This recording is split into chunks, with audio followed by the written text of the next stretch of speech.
All right, welcome into SportsBIT Betting Insight today, Tuesday, May 3rd. Big game breakdown is going to be the two games in the NBA playoffs. We'll throw in a baseball game, deep dive. What do we learn through the first month of the season in the American League? Play of the day, and bad beats and bad bets coming up. It finally happened. The biggest, we told you we'd give you football every day. Well, we're giving you football, English football. We call it soccer. But the biggest upset in sports history is complete. Leicester City wins the Premier League 5,000-1 before the season.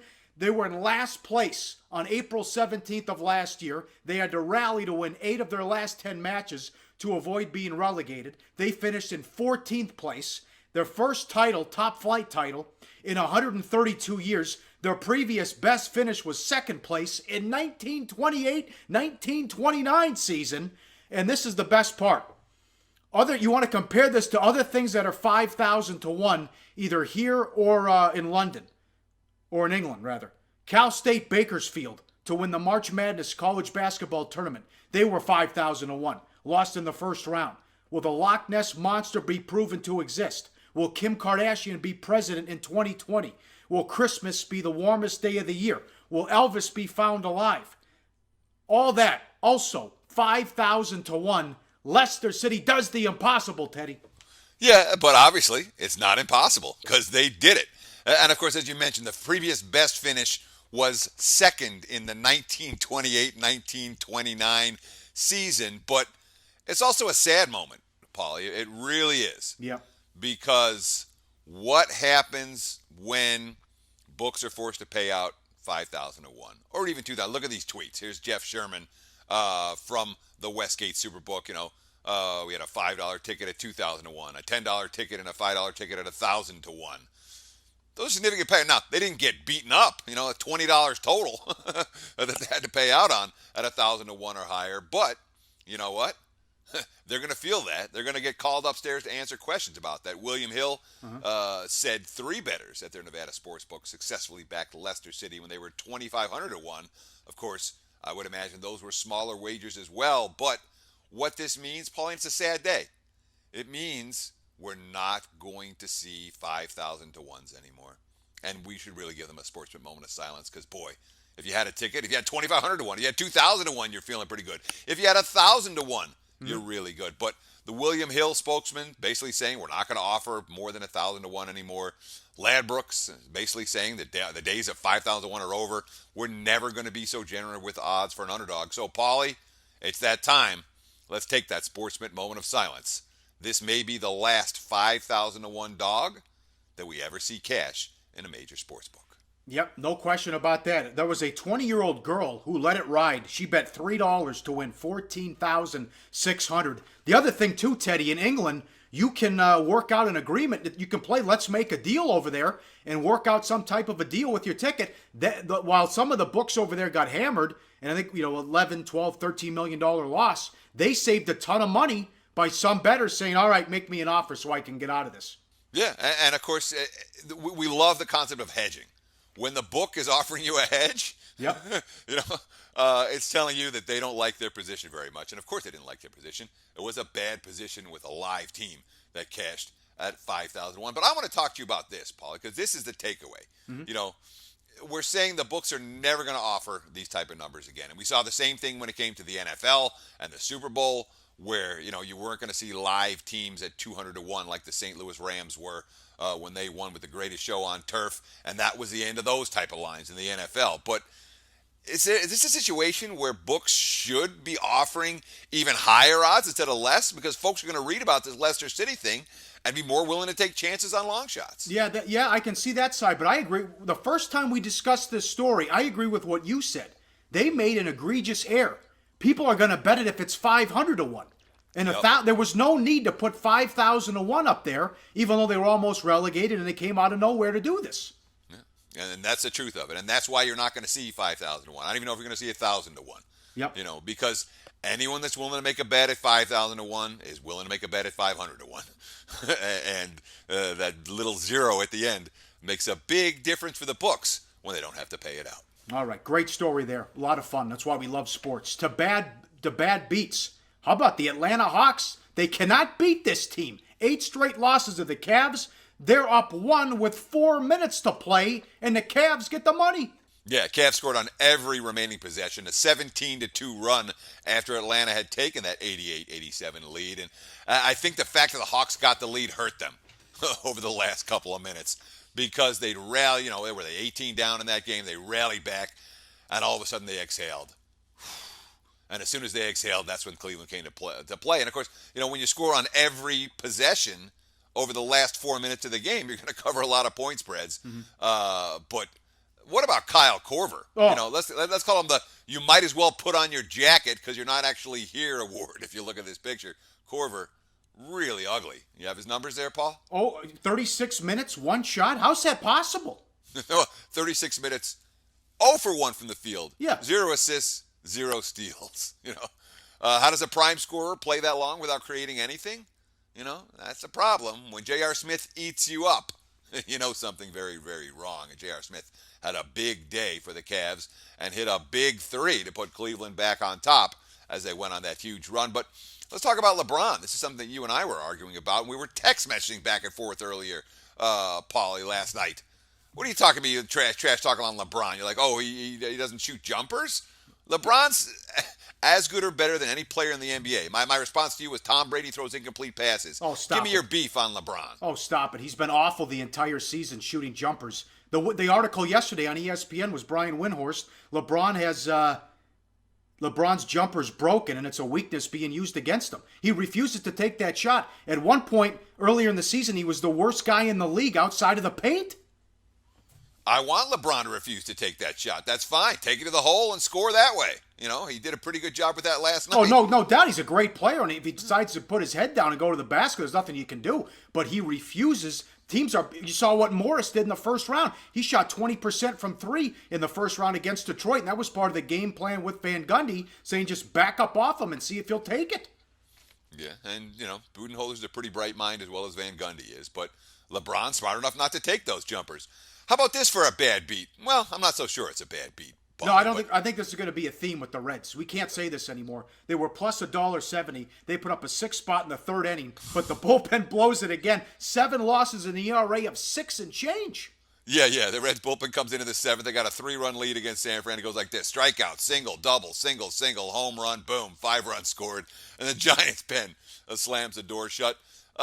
So, maybe you might be right on this one. We're not allowed to call when the Reds bullpen blows a game a bad beats. Every time Brian Price looks down there from the dugout, he's going to see that there's absolutely nothing there. The loss of Chapman at the closer spot, just one of many losses from that bullpen. Cincinnati is going to have some ugly beats, and they're also going to see a bunch of games, like last night's did, fly over the total. Just 2 bad bets. The Spurs, they led 2-1, and that was it. Aldridge goes for 41. He buries him again. 15, a 20 run from the floor. No help, though. The rest of the team only combined for 56 points.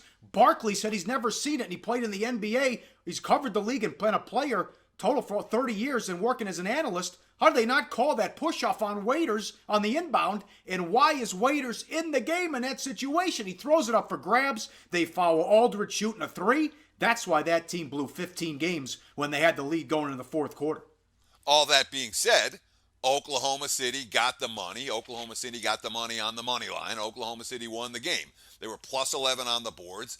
And, Aldridge went nuts. The rest of the team, 25 of 73 for 56 points. So Aldridge scored more than 40% of their total points, and San Antonio can't win like that. The Spurs need balance, and the balance was not there for San Antonio last night. And with OKC's dominance and that bizarre finish, and that really was a crazy ending for a 1-point win for OKC. But the fact that they hung on and got the victory is certainly a positive sign for the Thunder, a team that I thought might have been dead after game 1. They weren't. Worth noting the sharp square divide on that game, Pauly.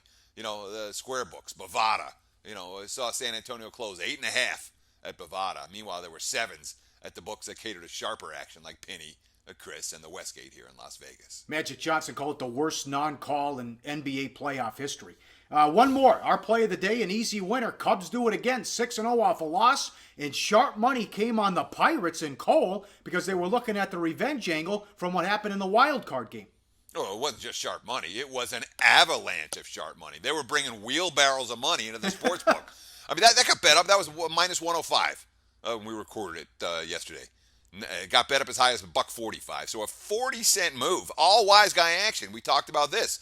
There's that the books that cater to the square bettors are having problems with Chicago right now. And of course, the player prevents for Pittsburgh. The 8 on the hill. Didn't matter. Cubs scored 2 in the third, 4 in the fifth. It's blowout city. And as you mentioned, Cubs off a loss. Now 6-0, and it is worth noting the Cubs' run differential. Mm-hmm. Here we are. What is it, May 3rd?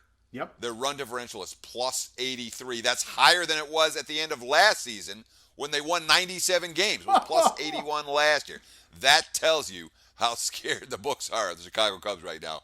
They are the best team in baseball. Up next, big game breakdown. We start in the NBA. We'll finish in Major League Baseball and we'll recap the first month of the American League on SportsBIT.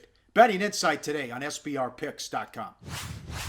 Time for big game breakdown. Live odds at sportsbookreview.com. Heat and the Raptors, the early game. Game 1. Raptors 4.5 at home, 191 the total. Series price, Toronto $1.55. Take back on the Heat, plus 135. Teddy, did the Raptors finally break through and exercise the demons that can play loose in the second round, or did they just run into an average 7 seed that they were just got some luck and breaks down the stretch? Well, I mean, they did break through and win a playoff series, but the truth of it is that they were the lesser of two evils. Yeah. In that series. I mean, they really were. Indiana wasn't very good. Toronto wasn't very good. And of course, series goes 7. The Raptors hang on for that Game 7 win at home. But here's a quote from DeMar DeRozan, quote, "We got the monkey off our back more than anything. From these past couple of years, it just feels good to get that off." Of course, DeRozan removed that monkey off his back by missing 22 of 32 shots over 39 minutes of play on Sunday. He averaged a missed shot for every minute 48 he was on the floor. In the first round, DeRozan shoots 44 of 138. Lowry shoots 31 of 98.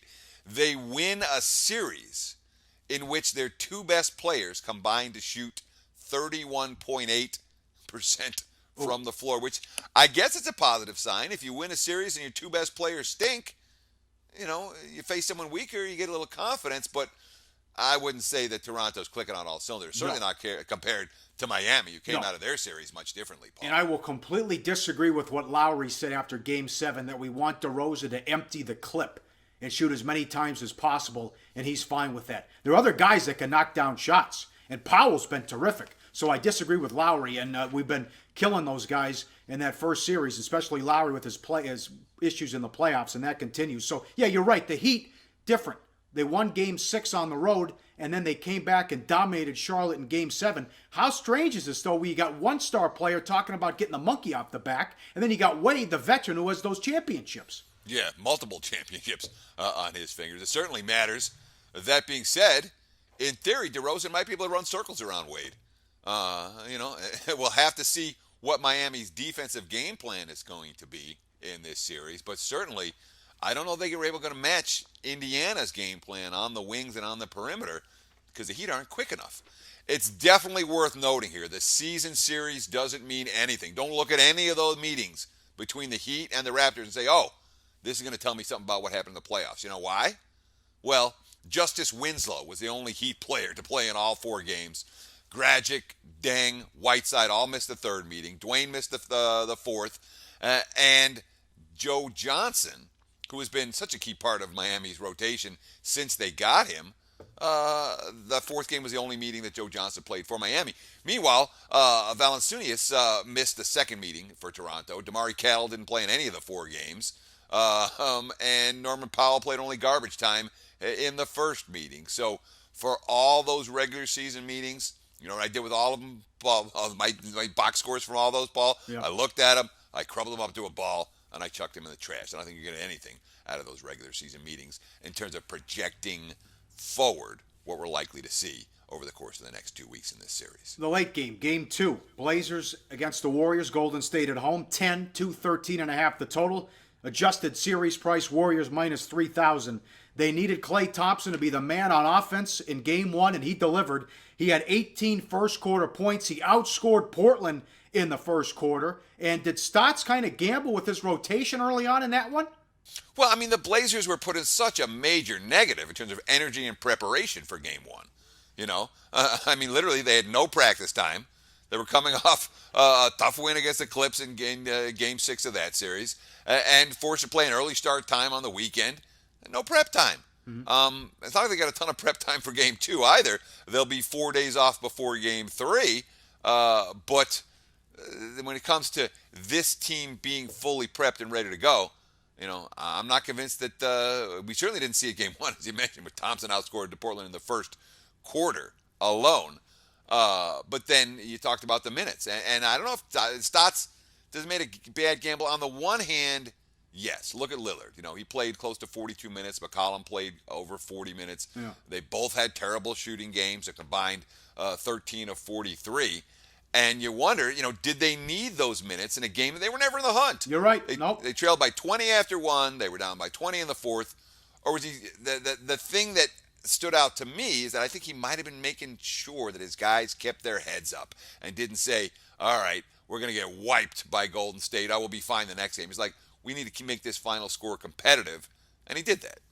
Yep. One baseball game. Rangers and the Jays. Toronto at home. It's Perez against Estrada. Estrada, $1.70, 9 the total. We're going to recap the first month of the baseball season in the American League. But a big story here is what's going on with Toronto against the lefties?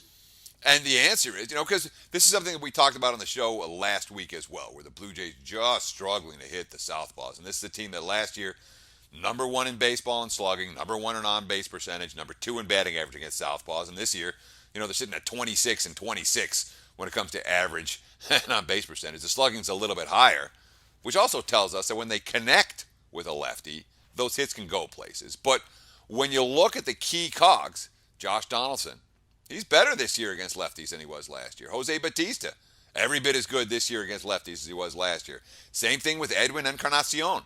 So it's not the stars. It's a net plus for those three. Donaldson's rake his lefties as well as anyone. It's the rest of the lineup that's fallen way off. And in this instance, the rest of the lineup is facing a pitcher in Martin Perez that they can make contact against. Perez is absolutely a guy who's pitching to contact right now, Paul. 1-2 with a 4.20 ERA and more walks than strikeouts. His strikeout per 9 innings is 4.2. What does that mean, and where does he rank with that number? Well, yeah, when you have 4.2 strikeouts per 9 innings, let's just put that in perspective. There are 54 pitchers that have thrown at least 30 innings so far in 2016. Of those 54 pitchers, Perez is ranked number 54, dead last. Only 4.2 strikeouts per 9 innings. That means he's pitching to contact, and that is bad news against a Jays lineup that's been a little bit unlucky against lefties, but certainly appears to match up with them fairly well this evening. Again, check the live odds at sportsbookreview.com. Up next, the deep dive in the play of the day on SportsBIT, Betting Insight Today. Back on SportsBIT, Betting Insight Today, SBRpicks.com, Pauly and Teddy. Time for the deep dive. What do we learn in the first month in the American League? National League tomorrow. Let's start with the best offense. We look at WAR, wins above replacement. Best offense, Boston, 5.8. Baltimore, number 2. And Detroit, number 3. Check in at 3.6. How about the worst offenses, Teddy? Oh, no, wait a second. Before I do that, Ortiz leading the way with the Red Sox. Well, the Red Sox, they lead the league in all 3 slash line categories. 285 batting average, 347 on-base percentage, 452 slugging percentage. And, of course, leading the way has been the ageless David Ortiz. The Big Pappy was so good in April, he's allowed to give himself a hand. Boston, and the thing that impressed me the most about the Red Sox was their resilience in April. They were the anti-Oklahoma City Thunder. Instead of blowing fourth quarter leads, Boston was the rally from behind team. They did it on at least half a dozen occasions where they made some noise. Look at Baltimore, Detroit at 2-3, 2 teams that have been pretty good for over-bettors in early season play. But the worst offenses, Pauly. Yep. Tampa's not scoring runs. No. The Yankees aren't scoring runs, and the Oakland A's aren't scoring runs. Dead last in the American League when it comes to wins above replacement. These are all numbers via Fangraphs, one of the best advanced metric sites. Best bullpens, number 1, the White Sox. Oakland, number 2. and then Baltimore number 3. I think to some people, because I know we talked to Rob Vino about this, but I think Baltimore checking in at 3 is a surprise. No, actually, Vino had Baltimore's pen circled. Okay. He said, watch out for this bullpen. And he called Oakland's the most improved bullpen. So he nailed 2 out of the 3. But Chicago's bullpen's been the story. I mean, the White Sox have been the surprise team of the American League so far. All apologies to the Orioles. And that has everything to do with their ability to slam the door shut in the latter stages of tight games. They've been remarkable at that. But there's some rationale behind that we may get to, we will get to, I should say, in a moment or two. But while the good bullpens, those are money-making teams, the bad bullpens, you want to bet against these teams, you want to bet these teams over the total. Those worst bullpens, the Houston Astros, the Cleveland Indians, and something of a surprise, the Texas Rangers. Yep, best all-around players in the American League. Machado, number 1 in WAR, 1.9. Donaldson, 1.7. Altuve checking in third at 1.6. Any surprises there? No, I mean Forsythe at 4 is something of a surprise, but he's not someone that you're shocked to see on a list. I mean Machado, Donaldson, Altuve, Trout, yeah, they're going to be on the list of the most valuable players in the American League, and they all have been so far. The starting pitcher stands out to me because, again, we talked about how a lot of the starting pitchers and the best starting pitchers are somewhat overvalued. Well, the White Sox have had 2 great starters so far this season in Jose Quintana and Chris Sale. Mm-hmm. They've been the 2 best pitchers in the American League thus far, and they've been winning for their aces. Of course, when you look at the bottom, not the bottom, number 5 pitcher, that's Corey Kluber, who we've talked about repeatedly on this show. He's been dominant, right? Well, no. Once again, Kluber's been pitching well. The Indians are 1-4 in his 5 starts, just not providing any offensive support whatsoever. Watch out for Taijuan Walker in Seattle. He's a guy who has shown promise in seasons past, and now he's putting all that together. He may well be a bet on hurler, although the markets are on it already. But Jose Quintana, through the first month of the season, has been the best pitcher in the American League. How about defense? Park adjusted defensive efficiency, the best. Tampa Bay, followed by Chicago and the Angels, the worst. Minnesota, Toronto. There's the Yankees again. I mean, this has been a horror show for the Yankees. Well, yeah, the Yankees can't hit and they can't field. No. And that makes their pitch, you think about their bullpen's really good and the front part of that starting rotation is pretty good. If you can't hit, it's problematic. If you can't field, doesn't matter how good your pitching is. And that's the key to Chicago. Again, the White Sox, who've been the story for April. What's the common denominator? The White Sox starters at the top of the list. The White Sox bullpen at the top of the list. The White Sox defense, park-adjusted defense efficiency, paid, I love that stat, at the top of the list. Todd Frazier and Brett Lowry in the infield. Austin Jackson in the outfield. They've made a major difference. I don't know that Chicago's going to be better off without Alexi Ramirez, and I don't know how well Jimmy Rollins is going to hold up, but it's not just Todd Frazier bringing his bat over to the American League. The White Sox pitcher's very, very happy that he's brought his glove as well. From the we never expected that category, Houston's longest winning streak is a game. Come on. Yeah, just like we've been betting on the Cubs off a loss, you want to be betting against the Astros off a win until they prove otherwise. And again, I continue to think that Houston, this is a team that was doing all the celebrating last year. And at some point, they may get good. Right now, they're not. They're certainly not at this stage. Houston, the single biggest disappointment in all of baseball thus far, lost again last night as $1.80 favorites, and all the money poured in against them. Astros right now are a one-way team for me. If I'm not betting against them, probably not getting involved. All right, a lot of fun there. A lot of numbers, but a lot of fun. Tomorrow, National League. It's time for Money Time. Play of the day. Easy winner yesterday with the Cubs. Betting number 918. Blue Jays laying $1.70 at home. Texas, the last 6 on the road. Runs scored 2, 0, 3, 1, 1, and 2. Estrada's allowed 8 runs in his last 4 starts. As we mentioned earlier, we think they'll rough up Perez tonight. So we'll lay the price with the Jays and try to make it 2 in a row. On a SportsBIT play of the day. A lot of fun, Teddy. History with Leicester City. Always fun to sneak in some soccer. And we're back on Wednesday on SportsBIT. Betting Insight today.